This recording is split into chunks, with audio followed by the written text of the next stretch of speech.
어, 안녕하세요. 이호셉입니다. 반갑습니다. 네. 어, 목사님이 이렇게 어, 설명을 해주셨는데요. 제가 사실은 전문가라서 어떤 책을 내고 이야기를 하는 건 아닌 것 같아요. 왜냐하면 제가 조금 있다가도 이야기 드리겠지만 저는 어느 것 하나 자신 없어 하는 사람이거든요. 제가 그 밑에서 기다릴 때도요, 그리고 교회에 오면서도 하나님 어떻게 해요? 제가 무엇을 말할 수 있을까요? 라고 항상 이제 두려워했었던 사람이고요. 이름이 요셉이잖아요. 그래서 어렸을 때 교회에서 여러 활동들을 했겠죠. 교회에서 뭐 연극도 하고 성극도 하고 하면은 제가 맡았던 역할은 항상 나무 역할, 돌 역할 맡았었어요. 앞에 서는 게 이제 너무 두려운 거죠. 한 15년 전쯤에 어느 방송 프로그램에 나갔었는데 그 방송 프로그램에서 어, 방송에 나가기 전에는 사전 인터뷰를 하잖아요. 그죠? 그래서 작가와 함께 이런 이야기를 하겠습니다라고 사전 인터뷰를 다 하고 본 방송이 들어갔는데 제가 하려고 했던 얘기를 하나도 하지 않은 거예요. 그래서 녹화가 끝이 나고 작가가 달려와서 막 목을 조르면서 왜 이러십니까? 라고 하셨는데 제가 왜 얘기를 하지 않았냐면 이 얘기를 하면 내 자랑이 되지 않을까? 이 얘기를 하면은 내 의의가 되지 않을까? 해서 이야기하지 않았었어요. 며칠 뒤에 네팔에 비행기를 타고 가는데 그 비행기 안에서 하나님이 제게 이렇게 말씀하셨어요. 너의 자랑이 될까봐, 너의 의의가 될까봐 말하지 않은 것들 때문에 내가 너와 보낸 수많은 시간들이 감추어진다. 라고. 그래서 비행기 안에서 정말 펑펑 울었던 것 같아요. 그러면서 이렇게 기도드렸습니다. 어, 하나님, 내가 내 기질은 내 성격은 앞에 서서 이야기하는 것을 너무너무 두려워하지만 하나님이 원하시면 내가 그렇게 할게요. 그래서 그런 연장선상에서 여기 서게 된 것 같고요. 저는 제가 이야기하는 것들을 정답이라고 이야기하지 않아요. 정답이라고 생각하지 않는 게 하나님은 어, 전 이렇게 질문하거든요. 금요일 날 이렇게 비 오는 날에 이 포도나무 교회에 이렇게 모여 있는 성도들한테 정답을 얘기해 주고 싶은 거죠. 이게 정답입니다. 이게 정답이에요. 받아 적으세요. 뭐 이렇게. 그런데 하나님은 너는 정답을 말하려고 하지 마. 너는 정답을 말하려고 하지 말고 그냥 살았던 것을 이야기하면 그것으로 충분해. 살았던 것을 이야기하면 생각하지 못했던 사람들이 그것을 생각하면 그것으로 충분하고 기도하지 않았던 사람들이 그것을 가지고 기도하면 그것으로 충분해 라고 말씀하셨어요. 저는 그 목사님이 이런 가정에 대해서 부부에 대해서 뭐 자녀에 대해서 이렇게 두루두루 다 이야기해 주세요 라고 해서 그 시간 안에 다 이야기할 수 있을까? 라고 생각을 했는데 그 이야기를 다 하는 거에도 되게 바쁘잖아요. 그죠? 그 이야기를 하는데도 다 바쁜데 이야기하기 위한 전제가 있어요. 그 이야기를 하기 위한 전제로 한 10분 정도를 써야 될 것 같아요. 그 10분 정도는 뭐냐면 하나는 정답부터 이야기를 하면 하나는 사는 게 너무너무 두려운데 어떻게 살아가야 하나에 대해서 너무너무 두려워하고 있을 때 하나님이 어떤 분이신가 라는 거예요. 하나님이 어떤 분이신가?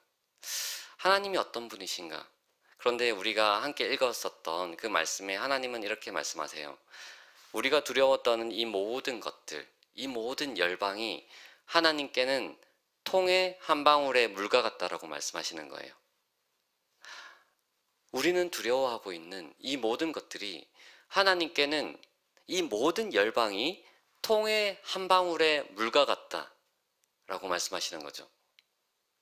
하나님은 우리가 하나님을 작다라고 여길 뿐이지 하나님이 그렇게 작으신 분이 아니시구나. 우리가 문제 앞에서 압도되어서 하나님 숨도 못 쉬겠어요 라고 할 때마다 그 문제 앞에 하나님이 너무나 작은 것 같아 보이지만 하나님이 그렇게 작으신 분이 아니시라는 거죠. 그게 첫 번째 전제이고요. 두 번째 전제는 이거예요. 그 하나님이 그렇게 정말로 그렇게 크신 분이시라면 그 하나님을 내 일상 속에서 만나고 싶습니다. 이게 제 두 번째 질문이죠.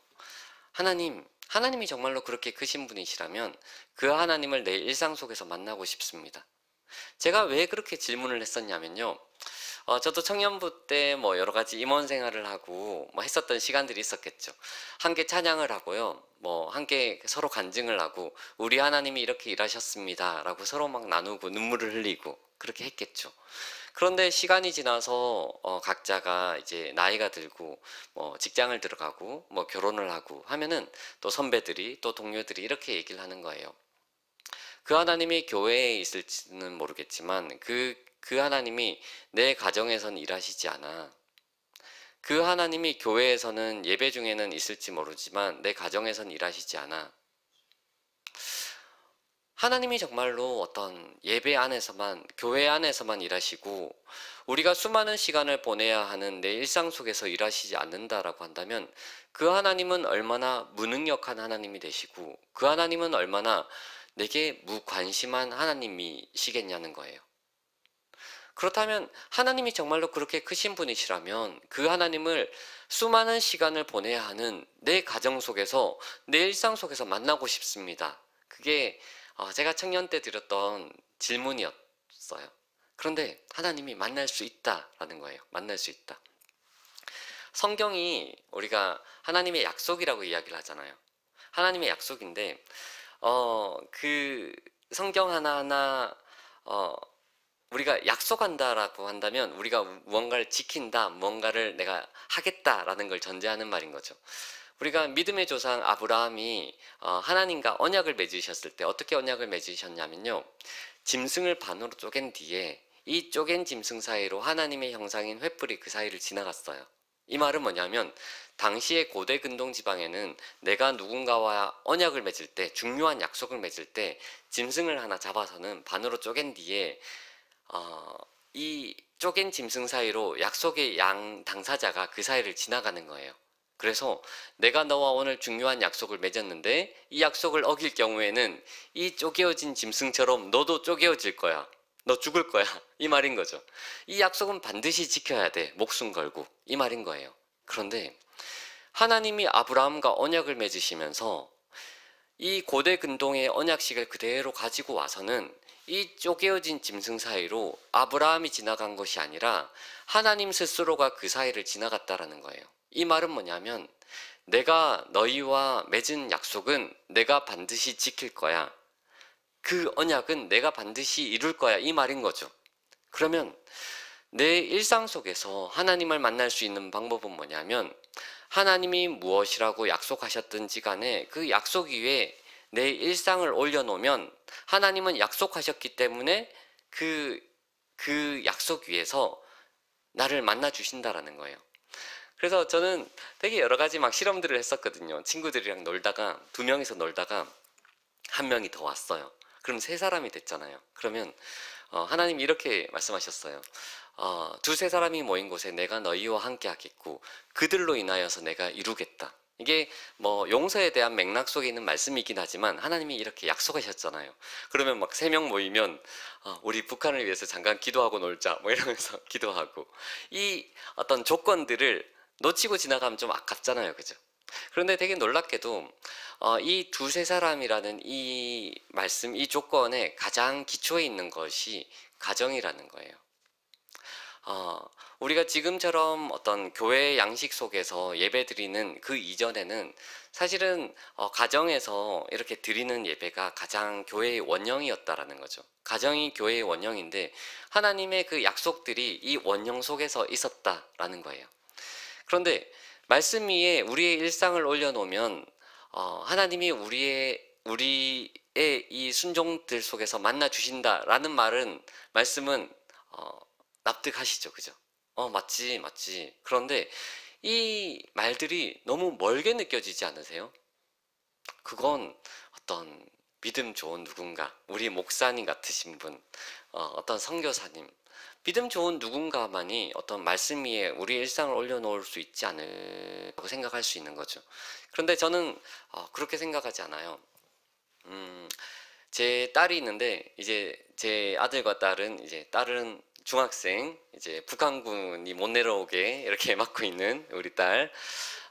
딸이 초등학교 때 이런 일이 있었어요.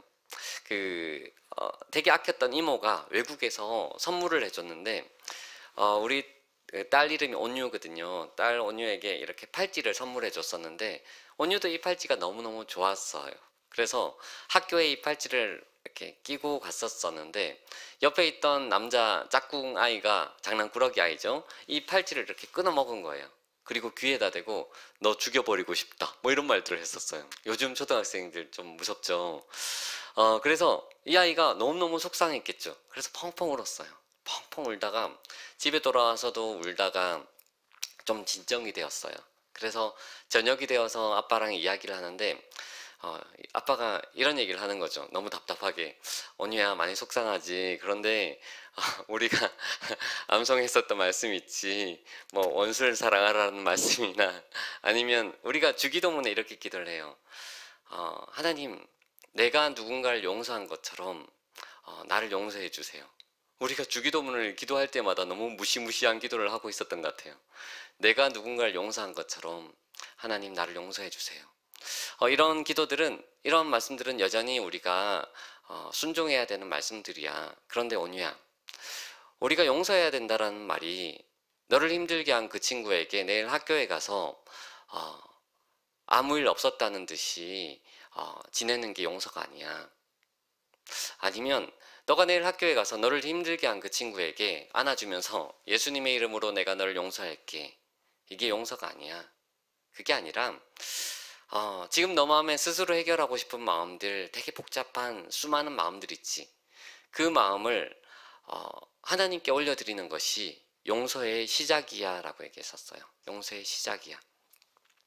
우리는 말씀에 있는 가장 결론적인 것을 지금 우리의 이 불완전한 어떤 일상 속에서, 현실 속에서 결론으로서 하나님 딱 이렇게 해냈어요 라는 것들을 보여줘야 이게 마치 순종인 것처럼, 하나님의 말씀이 우리의 일상을 올려놓는 것처럼 생각할 때가 많은데 그렇게 할 수 있는 사람들은 쉽지가 않아요. 많지가 않아요. 지금 당장 원수를 용서해 라는 말씀이나, 또는 부자 청년에게 예수님이 말씀하신 것처럼 너의 가진 것을 다 팔아서 가난한 자에게 나눠줘 라는 말씀을 지금 당장 우리가 적용하기에는 쉽지가 않은 거죠. 하나님이 우리를 지으셨기에 우리의 부족함과 우리의 능력과 우리의 마음조차도 잘 아신다라는 거예요. 하지만 하나님이 우리 가운데 말씀하실 때 우리가 순종하지 못하는 것을 말씀하시는 것이 아니라 충분히 순종할 수 있지만 우리가 간과하고 말죠. 이거 순종해서 뭐해? 내가 이거 해서 뭐해? 남들 다 그냥 살아가는데 너무 이거 내가 순종해서 뭐해? 그냥 간과하고 마는, 순종할 수 있지만 지나치고 마는 수많은 것들이 있지 않으세요? 하나님은 그 간과하고 마는 그 하찮은 것들을 순종했을 때 우리는 그 다음을 하나님께서 이끄시는 마음과 능력을 허락하신다라는 거예요. 하나님은 그렇게 일들을 해나가시는 것 같아요. 우리가 어떤 대단한 일들을 하면서 하나님께 이거 하나님 나라에 집 지어 드리는 거예요 라고 생각할 때가 많지만, 이사야 66장에는 하나님이 이렇게 말씀하시거든요. 너희가 나를 위하여 무슨 집을 지으랴? 하늘이 나의 보좌이고 이 땅이 나의 발판이다. 저는 그 말씀 앞에서 하나님, 내가 할 수 있는 게 하나도 없을 것 같아요. 우리가 어떻게 무엇으로 하나님께 집 지어 드릴 수 있을까요? 하늘이 보좌이고 이 땅이 하나님의 발판인데, 하나님, 내가 하나님께 할 수 있는 게 도대체 무엇이 있을까요? 그런데 하나님이 이어서 이렇게 말씀하세요. 다만 내 말을 듣고 떠는 자, 심령에 통해야 하는 자, 마음이 가난한 자를 내가 돌보려니와. 여러분들은 어떠실지 모르지만 저도 수없이 눈물을 흘릴 때가 있거든요. 아무것도 할 수 없을 때, 손가락 하나 까딱 할 수 없을 때, 하나님, 나 아무것도 할 수 없을 것 같아요. 그때 하나님, 내가 하나님께 집 지어 드릴 수는 없지만 마음이 가난하고 심령이 통해하는 이 마음을 하나님께 올려드릴게요. 하나님, 내가 하나님께 집 지어 드릴 수는 없지만 지금 이 통해하고 내가 아무것도 할 수 없는 이 완전히 무너진 이 마음을 하나님께 올려드릴게요. 그러면 그 마음을 하나님께서 돌보신다라고 말씀하셨으니까 저는 이 일상의 이 보이지도 않는 이 과정들을 하나님의 말씀 위에 내 일상을 올려놓는 순종이다 라고 생각해요. 저는 그 속에서 여러분들의 어떤 가정, 우리의 일상 속에 하나님은 끊임없이 우리를 만나 주신다 라고 믿는 거죠. 제가 계속 PPT를 안 보고 있잖아요. 왜냐하면 제가 밑에서 항상 이렇게 기도를 해요. 하나님, 제가 이 자리에 섰기 때문에 이런저런 여러 가지 것들을 제가 준비하지만 제가 올라서는 순간 제가 다 잊어먹겠습니다. 하나님께서 이 공동체 가운데 나눠주시길 원하시는 것들이 잘 나눠지게 해주세요 라고 기도합니다. 저는 그런 맥락 속에서 사진작가, 갑자기 좀 비약이 너무 도약이 컸죠, 그죠? 사진작가가 되어서 여러 가지 사진들을 찍었어요. 아까 목사님이 말씀하신 대로 그 과정 속에서 점점 예수님을 사랑하게 되었고 말씀 위에 끊임없이 일상들을 제가 올려놓으려고 하다가 예수님을 너무 안고도 싶고 예수님의 손을 만지고도 싶고 사도 요한처럼 예수님의 품에 안겨서 그분의 심장 소리를 듣고 싶은데 예수님이 이렇게 말씀하신 거예요. 가장 작은 자에게 한 것이 곧 나에게 한 것이다. 하나님의 나라의 계수법은 우리와 좀 다른 것 같아요. 우리는 실제로 그 사람을 만나는 것인데 하나님은 마음의 음욕을 품는 자마다 간음한 자이고 형제를 미워하는 자들마다 살인한 자다. 우리의 계산법과 좀 다르죠. 그런데 같은 맥락 속에서 이렇게 말씀하시는 거예요. 가장 작은 자에게 한 것이 곧 나에게 한 것이다. 그래서 PPT 사진만 살짝만 볼까요? 이왕이면. 네. 저는 한 사람 한 사람을 천국의 야생화라고 이야기하곤 해요. 그래서 어디서 피었다 지는지 알지 못하지만 천국을 품고 살아가는 사람들, 아이들. 이 사진은요, 제가 한 손이 아이들한테 붙잡힌 상태로 찍은 사진이에요. 그리고 요번에 이게 네팔에 강진이 있었을 때 사진이거든요. 막 땅이 다 뒤흔들리고 막 그럴 때 전 그 속에서도 여전히 모든 것이 무너졌지만 이 속에서 여전히 웃고 있는 이 사람들을 통해서 또 천국을 또 보게 되고요. 이번에 튀르키예에 강진이 있었을 때도 거의 가려다가 여러 가지 조율하다가 이제 못 가게 되었는데 저는 이런 사진들을 찍으면서 두려움이라는 것을 생각하게 되었어요. 전 두려움이 되게 많은 사람인데 두려움이라는 것은요 우리가 기도를 한다고 뿅 없어지는 게 아니라 찬양을 한다고 두려움이 뿅 하고 없어지는 게 아니라 두려움이라는 것은 여러분들에게도 여러 가지 두려움이 있잖아요. 그렇죠? 그런데 그 두려움이라는 것은 두려움보다 큰 것으로 밀어낼 수 있어요. 두려움이라는 것은 두려움보다 큰 것을 가지고 오면 두려움이 밀려나요. 만일에 제가 여러분들에게 돈을 10억 원씩 나눠드려요. 그러면은 여러분들이 가지고 있는 상당한 두려움이 이 돈만큼 밀려나요. 그죠? 대출금도 갚을 수가 있고 자녀에 대한 여러 가지 걱정도 할 수가 있고 여러 가지 해낼 수 있는 것들이 많은 거죠. 왜냐하면 돈 얼마로서 얼마만큼의 재화를 살 수 있다라는 것을 경험으로 알기 때문에 그래서 돈에게 권위를 줬기 때문에 그런데 하나님께는 사실 돈 10만 원어치의 실제적인 권위를 잘 드리지 않는 게 우리의 현실인 거죠. 그런데 하나님을 경험하면 경험할수록 알게 된 거예요. 뭐냐면 하나님은 관념적인 분이 아니라 하나님은 너무나 구체적이시고 실제적이신 내 아빠구나. 그 하나님을 경험하면 경험할수록 두려움이 밀려나는 거예요. 두려움보다 크신 분이시구나. 우리가 앞서 같이 읽었던 말씀들처럼 그 하나님이 이 두려움보다 크신 분이시구나를 알면 알수록 두려움이 밀려나는 거예요. 그런데 두려움이 밀려나고 그렇게 살아가다가 여전히 그런데 저한테는 해결되지 않는 두려움이 있는 거예요. 저한테는 정말 해결되지 않는 두려움. 제가 중국의 한 지하에서 하나님께 이렇게 기도드렸어요. 하나님, 저 이렇게 살아가는 게 두렵지 않아요. 왜냐하면 하나님이 내 아빠 되시니까. 제가 청년 때 하나님 앞에서 정말 잘 살고 싶어요. 우리가 돈을 많이 버는 것을 잘 산다라고 이야기를 하지만 잘 산다라는 개념은 또 따로 있는 것 같아요. 그죠? 그래서 잘 살고 싶어요 라고 했는데 많은 선배나 동료들이 야, 그렇게 살면은 야, 아니야. 세상이라는 허들이 너무너무 높아 라고 했는데 하나님 살다 보니까 그 말이 다 틀린 말도 아니고 반은 맞는 것 같아요. 어, 좀 불편할 수는 있지만 불행한 것은 아니다 라는 것들을 알게 되었어요. 그런데 그럼에도 불구하고 제게 두려움은 결혼하는 게 너무너무 두려웠어요. 하나님, 결혼하는 게 너무 두렵습니다.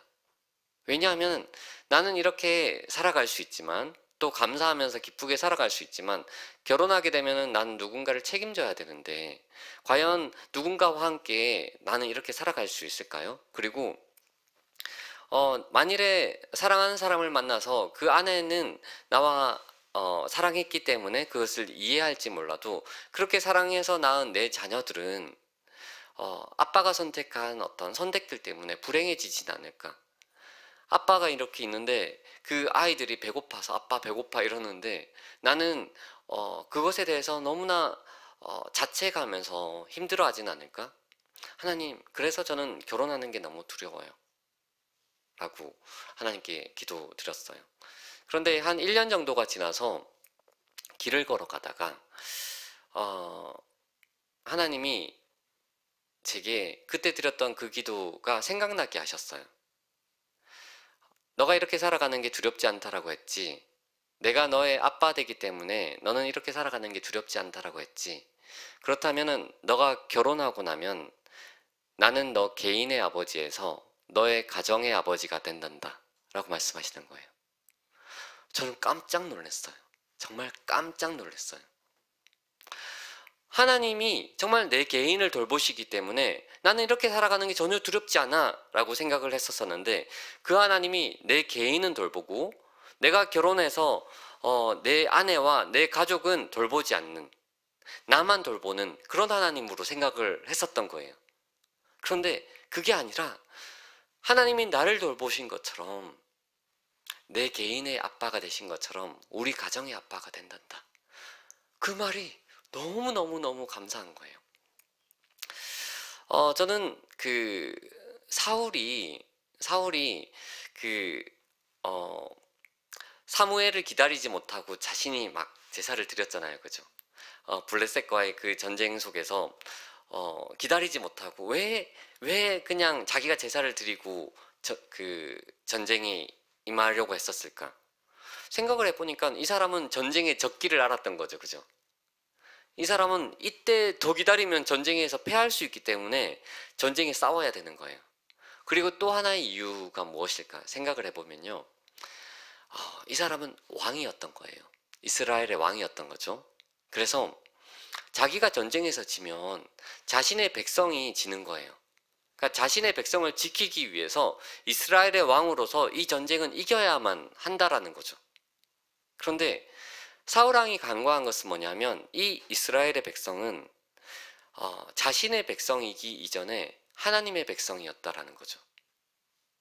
우리가 가족을 대할 때 또 우리 자녀를 대할 때 우리는 전쟁의 적기가 막 보이는 거예요. 이때를 놓치면은 전쟁이 패할 것만 같고 가장 적절한 가장 절묘한 시기를 놓칠 것 같은 거죠. 하나님 기다리다가는.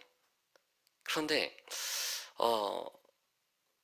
기억하셔야 되는 것은 뭐냐면 내 자녀이기 이전에 우리 가족이기 이전에 하나님의 가족이고 하나님의 것이다. 하나님의 소유다. 라는 것들을 기억하셔야만 합니다. 가장 작은 자에 대해서 조금만 더 이야기를 할게요. 제가 가정에 대해서 지금 들어가야 되는데 계속 그죠? 가정에 대해서 지금 안 들어가고 이러고 있네요. 제가 가장 작은 자에 대해서 계속 고민하고 할 때 하나님이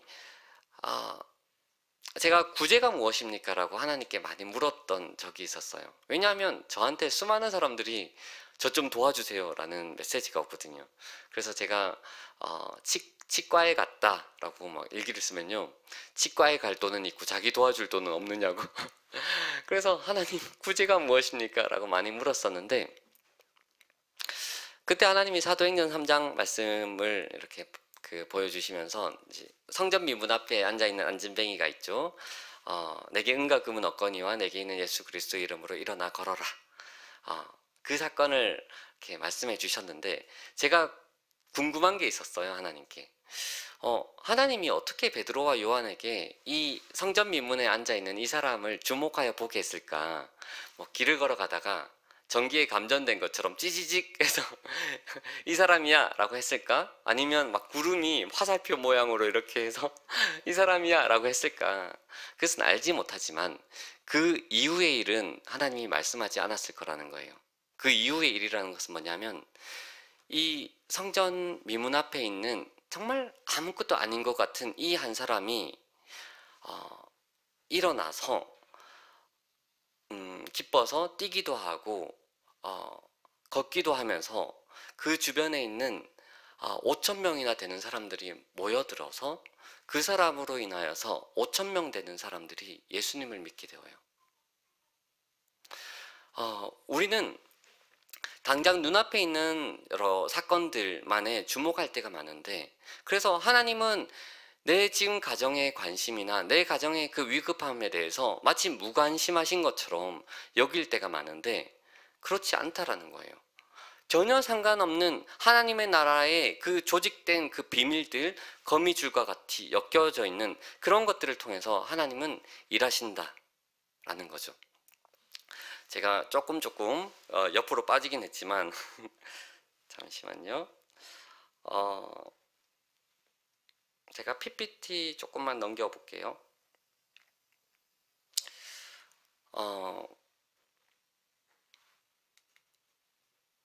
제가 여러분들 중에 여러 가지 이제 부부 사이에 가정 속에서 갈등이 있을 때가 있잖아요. 갈등이 있을 때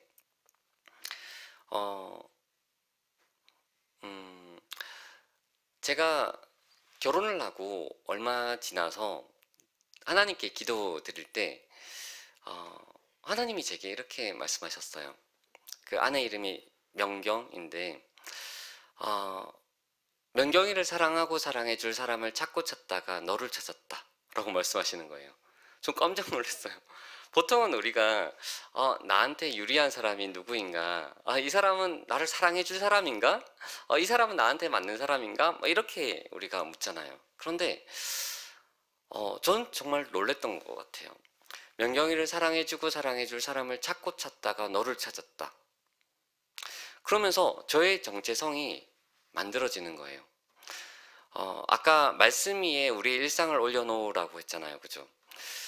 성경은 남편은 그리스도가 교회를 사랑한 것 같이 남편은 아내를 사랑하라 라고 말씀하셨어요. 사랑하라 라고 명령하신 거죠. 우리가 연애를 할 때는 상호 호혜적으로 사랑을 해요. 내가 뭐 40%를 사랑하면 60% 사랑을 받고 70%를 사랑하면 30%를 사랑받고 주고받는 사랑을 하는 거죠. 그죠? 그게 아니면 짝사랑이 되고 마니까. 그런데 결혼을 하고 나면은 더 이상 호혜적인 사랑이 아니라 명령에 순종해서 사랑을 하는 거예요. 명령에 순종해서. 제가 이제 남자니까 이제 아내는 이런 말들은 안 할게요. 그런데 사랑하라라고 명령을 하셨는데, 내가 사랑을 하고 난 뒤에 이 상대방에게서 적절한 피드백이 오지 않을 때 우리는 계속 사랑할 수 있을까? 그런데 사랑의 명령에서 사랑을 하면요, 우리가 그 다음에 사랑할 수 있는 그 사랑은 상대방에게 받는 것이 아니라 하나님의 명령에 순종해서 사랑을 하면요, 하나님이 그 사랑할 수 있는 그 다음 사랑을 허락해 주세요. 참 신기한 거죠. 우리가 용서할 때, 용서도 쉬운 게 아니지만 용서를 할 때 그 사람이 용서할 만한 자격이 있어서 그 사람을 용서하는 것이 아니라 용서에 대한 명령에 순종해서 우리가 용서를 하는 것처럼, 그리스도가 교회를 사랑한 것 같이 보통 호세아와 고멜 이야기들을 하잖아요. 그죠? 호세아라는 선지자가 있었고 고멜이라는 음란한 여인이 있었어요. 그런데 이 음란한 여인은 거리에 나가서 수많은 낯선 사람들과 함께 음행을 했죠. 그런데 호세아는 다시 가서 언제 사랑했냐는 듯이, 언제 그랬냐는 듯이 다시 와서 사랑을 해요. 그런데 거기서 또 자녀도 낳는데 또 고멜은 또 나가서 음행을 하죠. 그리고 호세아는 다시 데리고 오고. 그런데 하나님은 이 관계들을 하나님과 이스라엘과의 여러 관계로 이야기를 하는데 또 그리스도와 교회의 관계로도 이야기를 할 수가 있고 그리스도와 우리의 관계로도 이해할 수가 있는 거죠. 그런데 그때 이렇게 이야기를 해요. 어, 내가 너에게 장가들 때 그때 여호와를 알 것이다 라고 이야기를 하는데 어, 이 고멜이라는 여인이 있죠. 그리고 호세아가 있잖아요. 이 고멜이 어떻게 했는지를 알죠. 그러면 우리가 생각했을 때는 이 장가들다라는 것이 좀 뭐 재혼한다라든지 좀 내가 좀 용서해 줄게라든지 이런 개념으로 이야기를 해야 되잖아요. 그런데 많은 주석가들과 성경학자들이 이 단어를 완전히 순결한 새 장가로 표현을 해요. 완전히 순결한, 언제 그랬냐는 듯이, 이 사람이 언제 그랬냐는 듯이, 무슨 실수를 했냐는 것처럼, 무슨 과오를 범했는지와 전혀 상관없이 깨끗한 새로운 한 신부를 대하는 것처럼 장가들다라는 표현을 써요.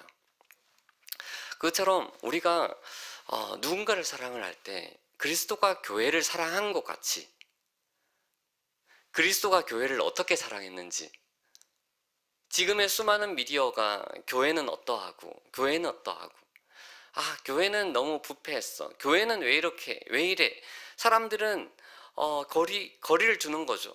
교회는 이상해. 그런데 예수님이 저한테 제가 거리를 두려고 할 때 이렇게 이야기를 하시는 거예요. 거리를 두고 사랑하는 것은 쉽지만 그 교회를 예수님은 여전히 내 신부라고 얘기를 했는데 그 신부를 사랑하는 사람은 드물다라는 거예요. 마찬가지로 그리스도가 교회를 그렇게 사랑하는 것처럼 남편은 아내를 사랑하라 라고 명령을 하는 거죠. 사랑하라. 그 사랑하는 방식들은 각자에게 있겠지만 저는 제가 해왔던 여러 가지 그 작업 방식들이 있었어요. 저는 뭐 해왔던 여러 가지 일들이 있었겠죠.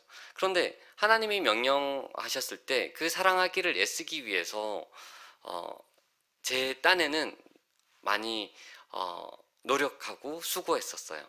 그런데 마치 지금 당장 달려가서 작업을 했을 때 수천 명의 사람들한테 영향을 줄 수 있는 작업을 할 수 있다라고 하더라도 하나님이 명령하신 것이 그저 아내 옆에 앉아 있는 것이면 그렇게 순종을 하는 거죠. 왜냐하면 우리의 인생의 성공은 얼마나 많은 결과물을 낼 것인가가 아니라 지금 내게 말씀하시는 하나님의 말씀에 순종하는가에 달려 있거든요.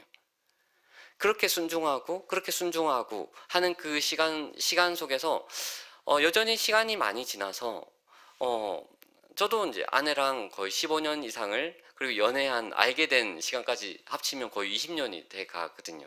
그러면 서로 뭐 맞지 않거나 불편한 마음이 들 수도 있는 거예요. 그런데 그때마다 저는 이 각자에게 저는 하나님이 말씀하셨다라고 믿는데, 생각하는데, 제게는 맹경이를 사랑하고 사랑해 줄 사람을 찾고 찾았는데 내가 사랑하지 못했구나. 죄송해요 하나님, 내가 또 사랑할게요 라는 마음을 생각을 하고요. 그리고 또 한 번 이제 기도했을 때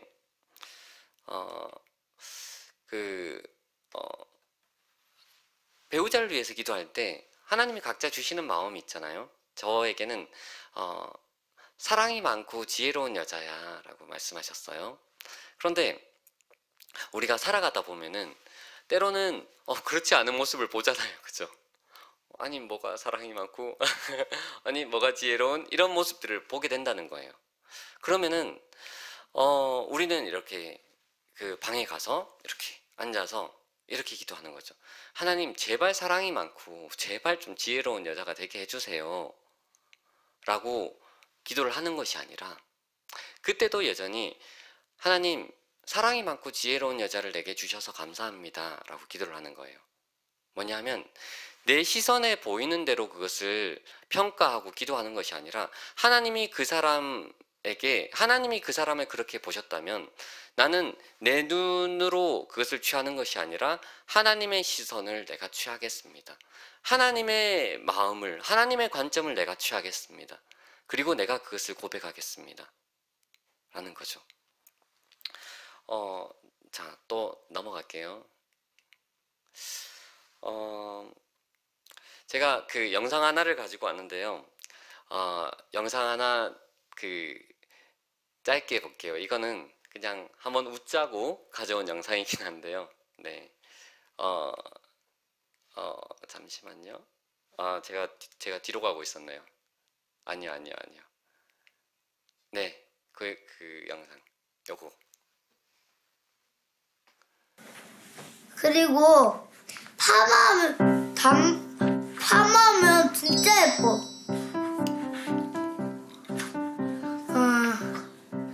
나는 엄마가 머리 자르는 게 되게 좋아. 예쁘니까. 엄마한테는 안 예쁠 수도 있는데 나한테 너무 예뻐.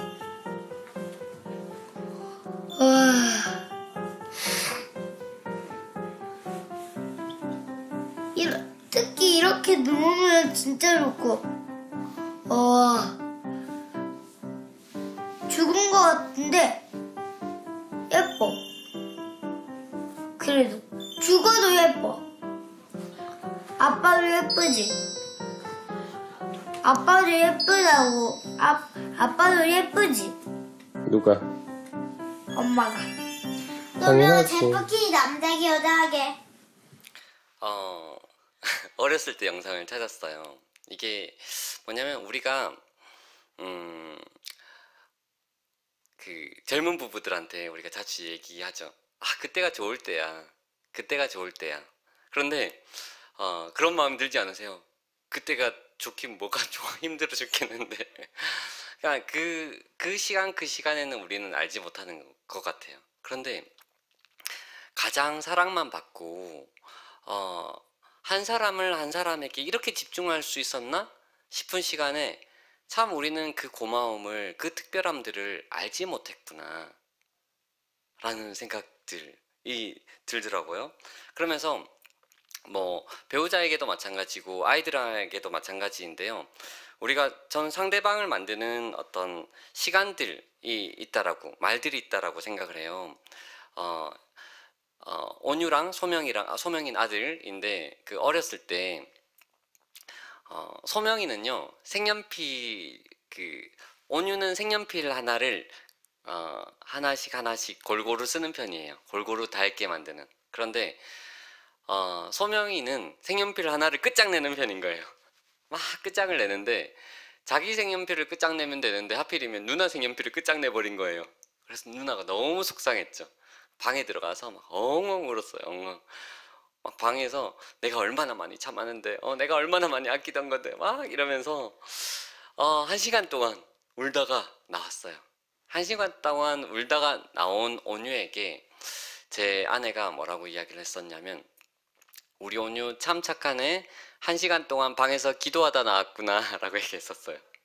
1시간 동안 울다 나온 애에게 1시간 동안 기도하다 나왔구나 라고 하니까 이 아이들은 갑자기 이제 부흥회가 이렇게 만들어진 거죠. 그래서 여기 보면은 뭐 편지죠. 이렇게 하나님, 오늘 제가 화내고 짜증내서 소명이가 많이 놀랐을 것입니다. 다음부터는 뭐 조심하게 뭐 이렇게 서로 용서를 구하고, 그 다음에 막 아빠 엄마 막 쫓아다니면서 이제 그 잘못한 거 없냐고 우리가 대신 회개 기도해 주겠다고 뭐 그러기도 했었고.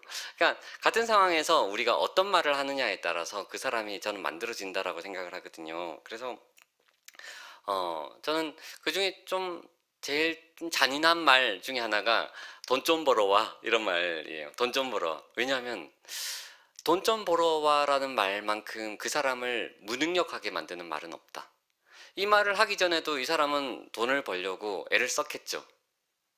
이 말을 한다고 돈을 더 벌어올 사람이었으면은 진작에 더 벌어왔겠죠. 그런데 이 말을 들음으로써 나는 무능력하다라는 것을 직감하고 나 자신의 어떤 부족함을 보게 되는 거예요. 그래서 더 아무것도 못하게 하는 말이 이런 말들이에요. 그리고 넌 왜 이렇게 속이 좁아? 너는 왜 항상 그래? 넌 항상 그래. 이런 말들을 하면은 이제 아이들에게도 그렇고 그런 방향들이 만들어지는 거죠. 아, 나는 속이 좁은 사람이야. 어쩔래? 이렇게 되는 거죠. 그런데 또 자주 하는 말이 이런 말인 거죠. 너는 왜 항상 자기만 생각해? 자기는 왜 항상 자기만 생각해? 너는 왜 항상 너만 생각해? 이런 말을 자주 하죠. 그죠? 안 해보신 사람 다 해보셨죠? 당신은 왜 항상 자기만 생각해? 라는 말을 하는 거죠. 이 말을 하는 마음은, 속뜻은 무엇일까요? 당신만 생각하지 말고 나도 좀 생각해줘. 그죠? 당신만 생각하지 말고 우리도 좀 생각해줘. 이런 말인 거예요. 그런데 우리가 실제로 이런 말을 했을 때 우리의 본뜻들이 전해질까? 제가 그 코스타 때문에 그 캐나다에 갔을 때 선화목자교회에서 원래 알고 있었던 부부를 거기서 만나게 되었어요. 그 아이 양육 때문에 그 이민을 갔죠. 그래서 떠나고 10년 좀 지나서 이제 처음 만난 거예요. 그 제가 온다는 소식을 듣고 나왔었는데, 라이딩을 나왔었는데, 이민자 1세대는요 정말 쉽지 않거든요. 그래서 그 런던이라는 곳에 집이 있었는데 회사는 토론토였어요. 그래서 그 길이 안 막히면 2시간 운전해서 출근하고 2시간 운전해서 퇴근을 하고요. 그 캐나다에 눈 오면 난리 나겠죠. 그래서 그때가 되면 언제 막 그 올지 모르니까 5시간, 6시간, 7시간 걸려서 출퇴근할 수는 없으니까, 그렇다고 돈을 아껴야 되니까 숙소에 잠을 자지는 못하고 차 안에 이불 가져다가 퇴근해서 차 안에서 이불 덮고 자고 출근하기도 하고 쉽지가 않은 시간을 보냈겠죠. 그러다가 1년 정도가 되었을 때 차가 돌아서 반파가 됐어요. 큰 사고가 났는데 생명은 크게 다치지 않았는데 차는 이렇게 폐차시킬 정도로 큰 사고가 났어요. 그런데 그때를 회상하면서 뭐라고 이야기를 했었냐면, 그때 참 미안했었어요. 가족에게. 나는 다치면 안 되는 사람인데 라고 얘기를 하는 거예요. 자기가 1년 동안 정말 고생을 하다가 자기가 죽을 뻔한 상황에서 나 그때 정말 죽을 뻔했었는데, 자기가 제일 불쌍하잖아요. 그죠? 그런데 그때 참 미안했었어요. 가족에게. 나는 다치면 안 되는 사람인데. 그리고 많은 경우에 요즘은 이제 육아를 같이 하고 하지만 아빠가 아무리 도와준다고 해도 대신해 줄 수 없는 시간들이 있는 거예요. 그러니까 엄마의 시간들이 있는 거죠.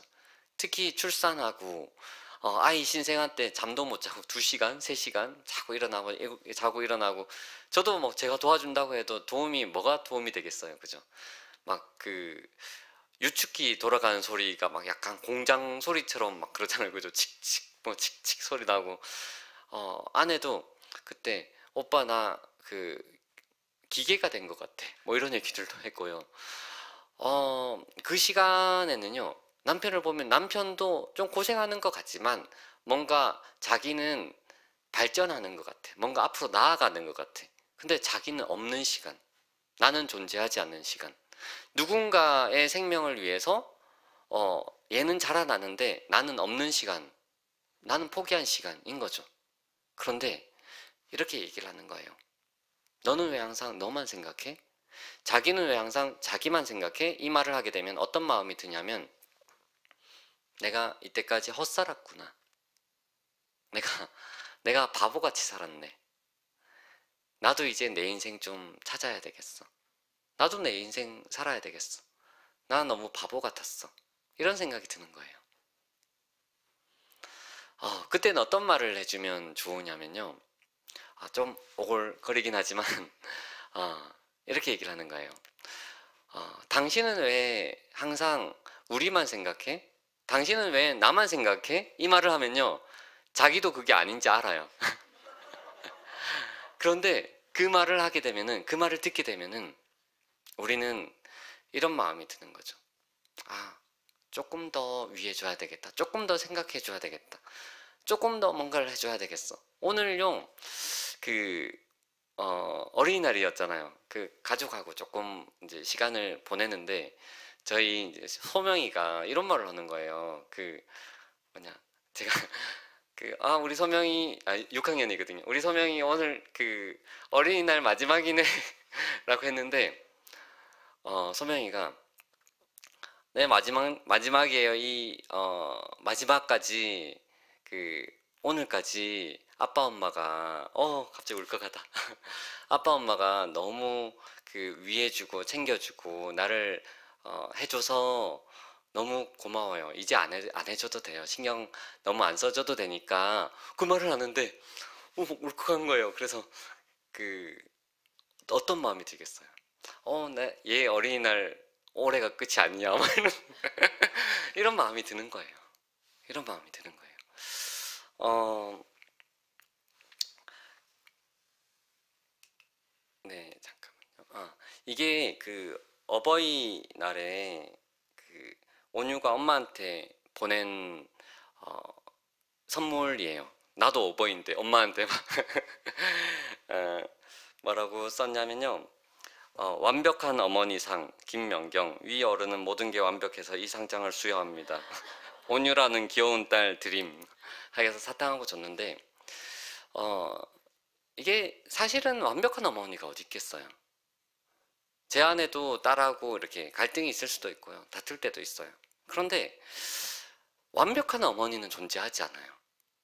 완벽한 어머니는 존재하지 않는데 완벽한 어머니라고 불러줄 수는 있다는 거예요. 완벽한 어머니라고 불러주면은 우리는 어떤 태도를 가지게 될까요? 제가 우리가 결핍이 생기면요, 우리는 이것 때문에 못해, 우리는 이 한계 때문에 못해 라고 생각할 때가 많아요. 우리가 못 가는 것은 결핍 때문이야, 한계 때문이야 라고 생각할 때가 많은데 제가 아까 말씀 위에 일상을 올려놓는다 라는 어떤 그런 시간들을 보내다가 너희는 무엇을 먹을까 마실까 염려하지 마. 먼저 그의 나라와 의를 구하면 내가 너를 먹이고 기르고 입힐게 라고 말씀하셨잖아요. 그래서 막 대단하진 않지만 그런 어떤 시간들을 보냈었어요. 보내다가 거의 한 2002년, 3년부터니까 꽤 시간이 많이 지났죠. 그 속에서 하나님은 너무나 많은 것들을 채우셨고 먹이시고 하셨었는데 결혼하고 어떤 한 해는 쉽지 않다라는 해를 만난 거예요. 그래서 아내랑 산책을 하다가 이렇게 얘기를 했었어요. 여보, 올해는 쉽지 않을 것 같아. 여보, 올해는 쉽지 않을 것 같아. 왜냐하면 아내가 같이 살고 있기 때문에 아내도 그 상황을 알고 있어야 되니까 뭔가 긴축 재정을 하건 뭔가 위기 상황에서 마음의 준비를 하건 그렇게 해야 되니까 용기를 내서 여보, 올해는 쉽지 않을 것 같아 라고 얘기했었어요. 근데 그 얘기를 듣고 아내가 웃으면서 이렇게 얘기를 했었어요. 오빠, 뭘 걱정해. 우리가 살고 있는 집이 있지. 이 집을 반으로 딱 쪼개. 그럼 집이 작아지지. 그리고 돈이 생기지. 그 돈으로 이렇게 살아가는 거야. 살다가 이 돈을 다 썼어. 그럼 아직 집이 있네? 집을 또 쪼개. 그럼 또 집이 작아지지. 그럼 돈이 있네? 이 돈으로 살아가는 거야. 또 살다가 이 돈을 또 다 썼어. 그럼 아직 집이 있구나. 그럼 집을 또 쪼개. 그럼 집이 있고 또 돈이 있고 막 하다가 없어. 그러면 우리 양가에 부모님 계시지. 부모님께 기대어서 살다가 부모님이 너희 제발 나가서 살아라 그러면 그건 그때 고민하면 되는 거야 라고 얘기를 하는 거예요. 그래서 제가 그 얘기를 듣고 그런 방법이 있었구나. 집이 있는데 집을 딱 쪼개면 집이 작아지고 돈이 있고 이렇게 생각하지 않았고요. 그 얘기를 듣고 이런 생각이 들었어요. 이 친구랑 함께라면 나는 여전히 걷던 길을 걸어갈 수 있겠구나. 이 친구랑 함께라면은 나는 걸어가던 길을 걸어갈 수 있겠구나. 우리가 어떤 말을 하느냐에 따라서요, 우리는 걷던 길을 걸어갈 수도 있고 걷던 길을 멈추게도 만들 수가 있고 돌아서게도 만들 수가 있다라는 거예요. 그래서 상대방에게 어떤 마음으로 어떤 말을 하느냐를 고민하시면 좋을 것 같습니다. 제가 시간을 보고 넘어가서 PPT 잠깐 띄워주시겠어요? 제가 요거 볼게요. 그러면은 이 영상은요, 저 소명이가 저랑 닮은 게 되게 많은데 이 아이가 이제 눈에 보이지 않는 두려움 이런 것들을 두려워할 때가 많았어요. 그런데 한 번은 그러니까 코로나 때도 좀 무서워했었었는데 간염병 뭐 이런 것들 병을 무서워하다가 그 유치원에서 어떤 그 수두 영상을 보고 한참을 무서워했었어요. 근데 우리가 살아가다 보면은 여러 가지 두려움들을 만나잖아요. 또 절망 같은 이거는 우리가 기도해도 어떻게 할 수가 없어 라고 하는 그런 절망이나 두려움이나 아까 제가 말씀드렸던 결핍과 같은 그런 것들을 만났을 때 아이가 고백하는 이 고백들을 제가 나중에 그때는 생각 없이 그냥 찍어놨다가 나중에 제가 다시 보게 되었어요. 그래서 영상 한번 같이 보도록 하겠습니다. 아빠, 난 모든 병이 조금 무서워. 나 병들이 안 걸렸으면 좋겠어. 하나님이 여러 가지 병들이 없애주세요. 그래서 여러 가지 병들이 없어지게 해주세요. 하나님은 왜 수도를 만들었어요? 아빠가 천국에까지 도와주세요.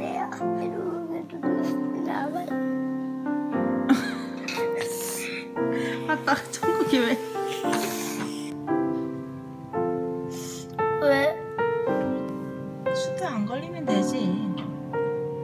걸릴 수 있어. 어떻게 할 거예요? 왜 병이 있는 거예요? 어육한 사람은 왜 약한 것도 못 이길까? 그 병은 너무 반칙 같다.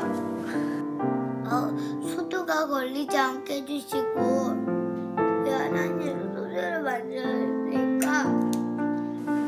아빠, 기도해도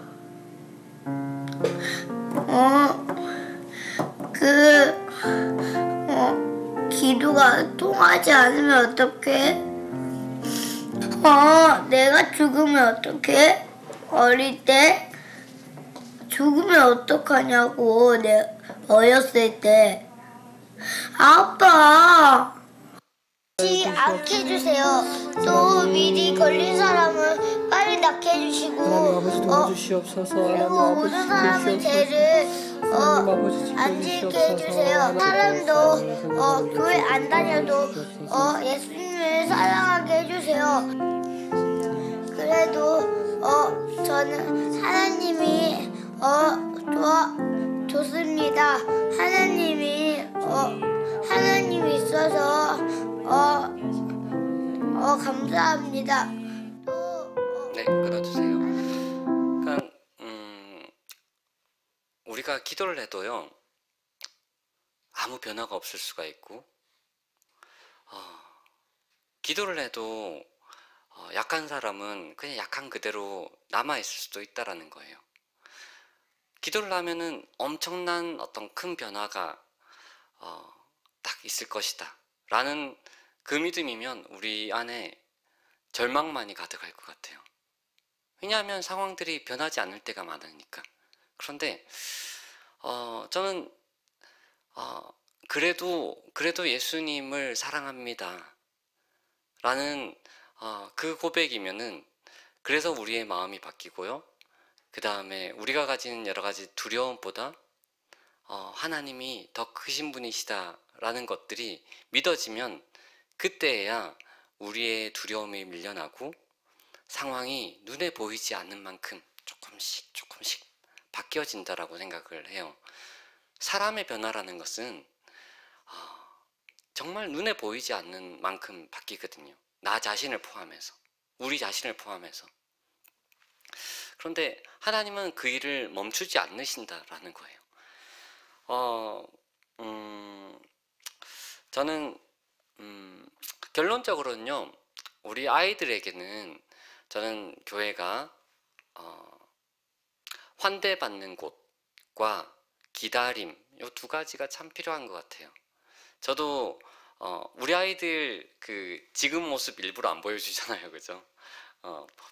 안 보여주는 게 그 아이들에게도 제가 인격적으로 그 맞는 행동 같고, 그리고 모든 아이들에게는 시간과 환대가 필요한데, 환대는 무엇이냐면 우리 장인어른 이야기만 잠깐 하면요, 장인어른이 그 앞을 보지 못하고 태어나신 시각장애인으로 태어나신 분이에요. 그래서 너무너무 장난꾸러기였는데 교회에서 그 주일학교 분반 공부를 하면은 분반 공부할 동안 그 보이지 않지만 더듬어서 거기에는 모든 신발을 다 모아서 똥통에 다 빠뜨렸어요.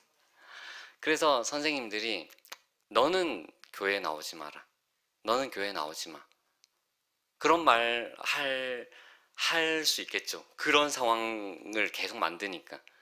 그런데 한 분 교사가 그 분을 이렇게 품에 안고 기도를 했는데 그분의 손등에 이렇게 뜨거운 물이 툭툭 떨어지더래요. 그러니까 그 울면서 그 아이를 위해서 기도해 준 교사 한 명. 그것 때문에 이 그 아이는 바뀌게 되고 예수님을 믿으면 눈이 뜨게 된다라는 말을 듣고 예수님을 믿게 됐고, 나중에는 목사님이 되어요.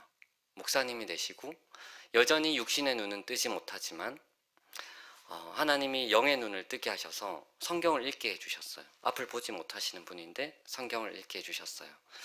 그런데 그런 시작은요, 우리 아이들이 언제 어떻게 예수님을 믿을지는 아무도 몰라요. 하지만 그 시간을 위해서 우리는 환대하는 마음이 되어야 되고 그 때를 우리는 충분히 기다려줘야 된다는 거예요. 왜냐하면 누가 애굽의 바로이고 누가 사도 바울인지 우리는 지금 알 수 없기 때문에 하나님의 시간 속에서 우리는 기도하면서 기다려야 되는데, 그 기도할 때 저는 제 마음에는 어떤 마음이 있냐면요, 우리가 예수님의 때 이 아이들이, 주님의 때 이 아이들이 예수님을 인격적으로 만나게 해주세요, 그렇게 기도하시죠. 자녀를, 가족을 위해서. 그런데 저는 오즈의 마법사를 자주 생각해요. 오즈의 마법사, 거기 보면 예를 들어 사자는요, 꿈이 용기를 갖는 게 꿈이었어요. 그런데 그 용기라는 것이 우리가 캡슐을 탁 먹으면, 약을 먹으면 용기란 아이템이 탁 장착이 되는 그런 게 아니잖아요, 그죠? 용기라는 거는 용기가 길러질 만한 충분한 경험과 과정을 통해서 이 용기가 만들어지는 거잖아요. 그런데 하나님도 우리 아이들 가운데, 우리 가운데 그렇게 기도를 응답하신다라는 거예요. 이 아이에게 인내가 있었으면, 이 아이에게 사랑이 많은, 이 아이에게 어떤 수많은 우리가 생각하는 것들을 기도할 때 그것은 부모가 감당하기에 쉽지 않은 시간들을 보낼 수도 있다. 왜냐하면 제 경험으로도 그렇고 예수님을 인격적으로 만난다라는 것은 내가 어떠한 죄인인지, 얼마나 쓸모없고 예수님의 은혜가 아니면 아무것도 아닌 존재라는 것을 알게 될 때, 예수님밖에 없구나라는 걸 고백하게 될 텐데, 그때는 인간적으로는 부모로서 견디기 힘든 시간일 수 있겠습니다. 하지만 그것을 감수하고라도 이 아이들이 하나님의 때에 예수님을 만나게 해주세요, 우리의 기도가 되어야 된다라는 거죠. 제가 사진을 가지고 왔는데요. 사진을 같이 보고 아니요. 제가 이거는 다 넘어갈게요. 네, 요 사진. 요 사진은요. 우리 온유가 되게 아꼈던 인형이에요. 되게 아꼈던, 어렸을 때 되게 아꼈던 인형. 그래서 다른 장난감에게도 이름이 되게 많았는데, 다른 장난감도 많았는데 그 장난감에게는 이름을 안 붙여줬는데 이 장난감에게만 이름을 붙여줬어요. 아이라고 이름 붙여줬어요. 그래서 어딜 가나 아이야 일어났니? 아이야 뭐 학교 가자. 아이야 뭐 밥 먹자. 아이를 막 너무너무 예쁘고 아껴서 온유가 아끼니까 우리 부부도 이 아이란 인형을 소중하게 다뤘죠. 그런데 이제 저희 집에 찾아오신 친척 할머니가 이 아이의 소중함을 알지 못하고 믹스 커피를 이 아이에게 이렇게 엎질러 버린 거예요. 그래서 온유가 이제 놀랬죠. 놀래면서 이렇게 너무 귀엽죠. 아이야 많이 놀랬지. 괜찮아. 내가 너를 깨끗하게 해줄게. 내가 너를 깨끗하게 해주면 너는 깨끗해질 거야. 아이야 괜찮아. 내가 너를 깨끗하게 씻어줄게. 그리고는 이 아이라는 곰인형을 이렇게 말려줬어요. 너무 귀엽죠. 근데 이 곰인형은요 어떤 인형이냐면 발렌타인데이 때 제가 그 빼빼로를 사가지고 집에 갔는데 이 빼빼로 뒤에 붙어 나온 인형인 거예요. 프로모션으로 붙어 나온 인형인 거죠. 자, 빼빼로 사면 이 곰인형 주겠습니다. 이런 인형인 거예요. 그런데 그 온유가 이 인형을 참 예뻐하니까 그 등에 붙어 있는 접착제 있죠.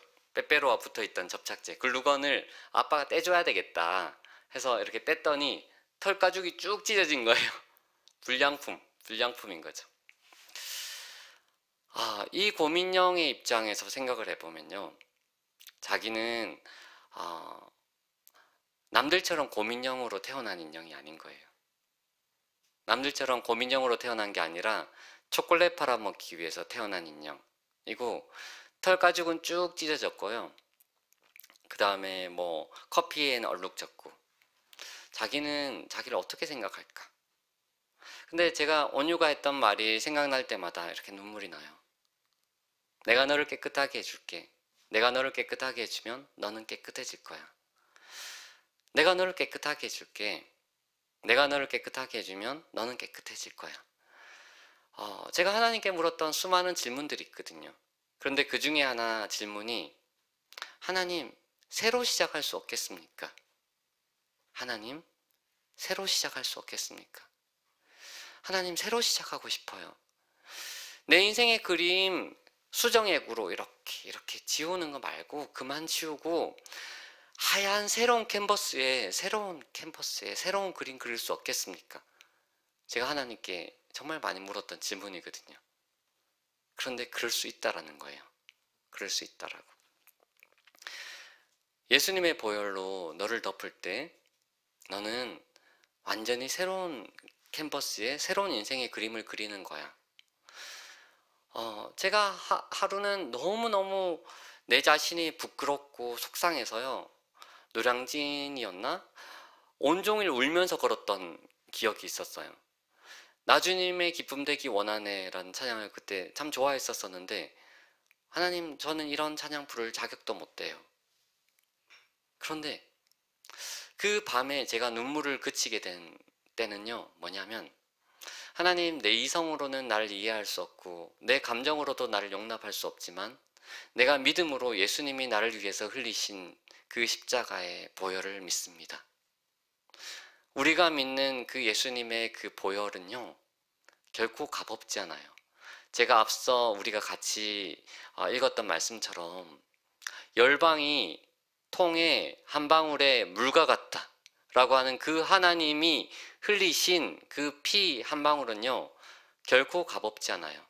여기 양팔 저울이 있어요. 양팔 저울이 있는데 이 양팔 저울에 수많은 것들을 올려보는 거예요.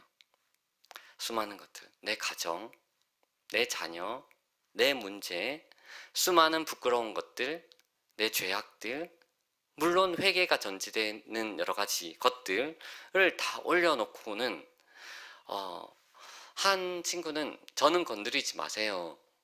저는 건드리지 마세요. 저는 지나갈 수 없는 고등학교에 진학만 하게 해주면 내가 너한테 영혼을 팔게. 마귀에게 영혼을 판 거죠. 근데 그 학교 지나가게 되었어요. 그런데 밤마다 그 책상 앞에 마귀가, 사탄이 앉아서는 너 알지? 너는 내 거야. 넌 내 거인 거 알지? 라고 한다라는 거죠. 다 그렇다고 쳐요. 그거 다 그렇다고 쳐도 이 모든 것들을 이쪽 양팔 저울에 올리고 그 나머지 저울에 예수님의 피 한 방울을 올려놓으면 예수님께로 기운다라는 거예요. 우리가 하나님을 작다라고 여길 뿐이지 하나님이 정말로 그렇게 작으신 분이 아니시라는 거예요. 여러분들이 지금의 잠깐의 기도이건 돌아가서 기도하건 이제는 저도 아침에 일어나서 가장 먼저 드리는 기도는 하나님, 오늘도 예수님의 보혈로 날 덮어주세요. 그리고 우리 가정을, 또 이 집을 예수님의 보혈로 덮어주세요. 오늘 또 새로운 캔버스에 새로운 그림을 그리길 원합니다. 여전히 사단은 우리 귓가에 내가 알아. 내가 너 어떤 사람인지 알아. 근데 그것을 부정할 필요도 없고, 하지만 내가 믿는 것은 내가 믿고 싶은 하나님을 믿는 것이 아니라 하나님이 내게 어떻게 말씀하셨는지. 미가서에 보면요, 하나님은 우리의 모든 죄를 깊은 바다에 던지신다라고 말씀하세요. 깊은 바다에 던지신다.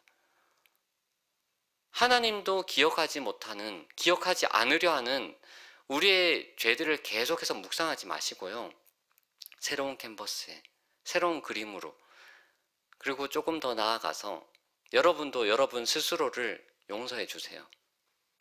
나는 용서받지도 못할 사람이야 라고 그만 말씀하시고, 하나님이 나를 용서하셨는데 내가 나를 용서하지 못한다라는 것은 하나님보다 내가 더 위에 있겠다라는 거잖아요. 하나님, 내가 리셋하겠습니다. 내가 오늘 새로운 그림을 그리겠습니다.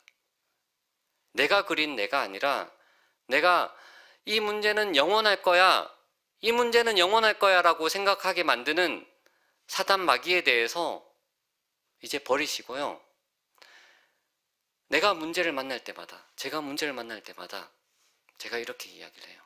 하나님, 문제가 영원한 것 같지만 영원한 것은 하나님이십니다. 문제가 영원한 것이 아니라 영원한 것은 하나님이십니다. 제가 기도하겠습니다. 하나님 아버지, 이 포도나무 교회를 주님께서 기억하여 주시옵소서. 하나님, 우리 스스로 대단한 사람이 모였다라고 고백하지 않겠습니다. 그저 하나님 앞에서 작고 작은 한 사람이 이곳에 모였습니다. 하지만 하나님이 우리 한 사람 한 사람에게 우주보다도 큰 존재라고 말씀해 주셔서 감사합니다. 하나님, 우리 안에 어두움이 있습니다.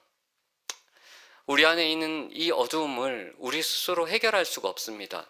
우리 안에 있는 이 어두움을 우리가 몰아낼 수도 없습니다. 우리가 몰아낼 수 있다라고도 고백하지 않겠습니다. 다만 빛 대신 예수님을 이곳 가운데 초대합니다. 빛이 있으라 하신 그 주님께서 그리스도의 얼굴에 나타난 하나님의 영광에 아는 빛을 너희 마음 가운데 비추었다라고 하신 그 말씀이 이 시간 온전히 이루어져서 하나님, 빛으로 어두움이 떠나가게 하여 주시옵소서. 하나님의 백성들 가운데 하나님께서 친히 안수하여 주셔서 하나님께서 일하여 주시옵소서. 감사드립니다. 예수님의 이름으로 기도드립니다. 아멘.